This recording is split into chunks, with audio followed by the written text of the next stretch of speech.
Whoa, man, can't wait to watch this vid. Tilescapes, totally rad, man. DM Scotty's Tilescapes, the isometric terrain system.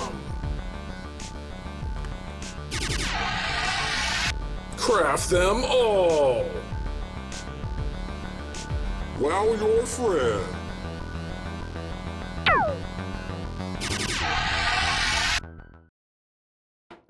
Hey, my crafting friends. Today we're going to craft big old buttresses. Oh, no, don't get sick on me, all right? I'm talking about the architectural detail, right? Okay, got that straight. So we're going to do these buttresses, and they're great for castle walls, but they're also could be nice for rooms too, and I'll show you that later on in the video. So let's hit the table, and I'll show you how quick, cheap, and easy it is to make these buttress architectural details. So let's hit it.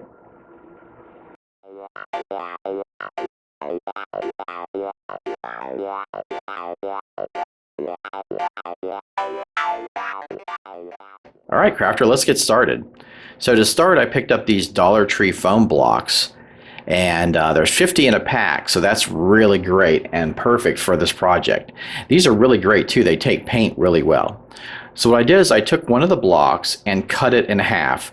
Don't worry about being too perfect. They're going to kind of squeeze up, and then they'll unsqueeze after a bit of time. So give them a few minutes to unsqueeze. It'll kind of squeeze the block together when you cut it with the scissors. And if it's not perfect, don't really worry about it.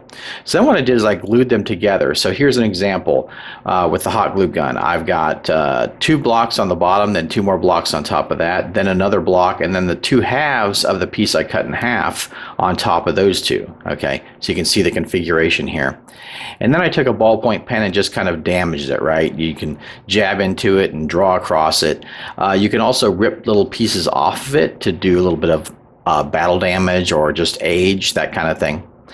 Now next I wanted to do a backing for this, and I used some mat board, and this is about 3 millimeters thick. And I just did an inch wide strips. The blocks themselves are 2/3 of an inch wide. So I cut those, and then what I did was I hot glued it to the bottom of the buttress here, and then I'm going to use the scissors just to cut the end off right where it matches up with the end of the buttress, and then I'll glue another piece on the back. Okay, and same way, and now we'll go to our table and paint these up. Just doing some classic DM Scotty stonework here, so I'm using my gray acrylic craft paint. Put it on fairly wet. Cover the whole deal. Cover it on up. Nice to use gloves to keep it from off your hands. And then I use some burnt umber and some tan.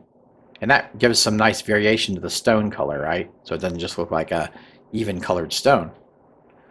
So just pop it on there while it's wet. Then I'm going to put some wash on there, black wash.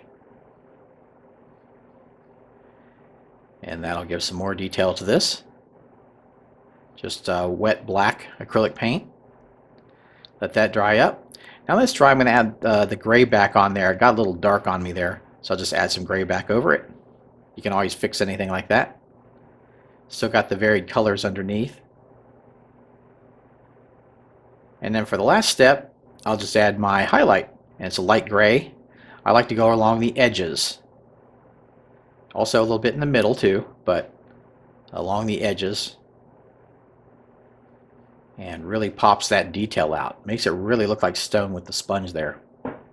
I just trim up a sponge, so it's a small little easily workable piece. Put some highlights at the top of the blocks there. Looking great. Here we are at our table, and you can see we have the castle wall set up from our last Tilescapes. And we got Roderick and Hilga there, trying to get in the gate, still trying to get in the gate. And the buttresses came out really nice, just simple materials, but a little bit of paint, and they just look great. I really like the blocks that the counting blocks gave us, some really nice. And there we go. I think those came out great. And they work great for the buttresses of the castle walls, but you can also use them on the interiors of Tilescapes, right? So here's a room and I have them in the interior. And these make great places to hide. So we got Roderick and Hilga, and we got some archers hiding behind the buttresses, right? And you can have them hold their action, and when they enter, they can shoot. I also got an alchemist back there and a mage also long range there. And Roderick and Hilga have to figure out what to do. So if they come up and attack the archers, right? You could have another enemy back behind the buttress there with the archer, and unbeknownst to them, they got another guard back there, and that could make the combat really interesting. You could reveal it when they come up, and then they push, them back away from the archer, and the archer still can attack. Oh, Roderick, go! Don't fail your saving throw and fall over. So yeah, and then we still got the others attacking too, and the archers. So that could be pretty nasty. So if they finish those guys off, they can go back to attacking the archers, or they could try to attack the others on the other side of the room. Say they attack the archers, what I like to do is, they kill them. What I like to do is use the buttress as kind of cover, right? And so that Roderick and Hilga could hide behind cover while the others are, shooting at them. But also when you fight, you can give a little bit of, I give it a +2 cover bonus to somebody that's fighting around an obstacle like that. That way, because the combat's not static, people can move around and that kind of thing and use the cover for their advantage. So that makes sense to stay near something like this, right? So that the guards come out and fight, try to hold them off. They beat those guys up, a little choke point there, then they get in and finally get to beat up on those the alchemist and the mage. So yeah, I think those are great. They really add a nice dynamic to the room as far as cover. So there you go. I hope you like these buttresses.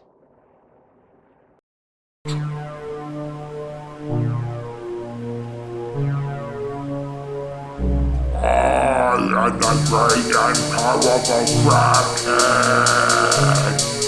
Go find that Kraken!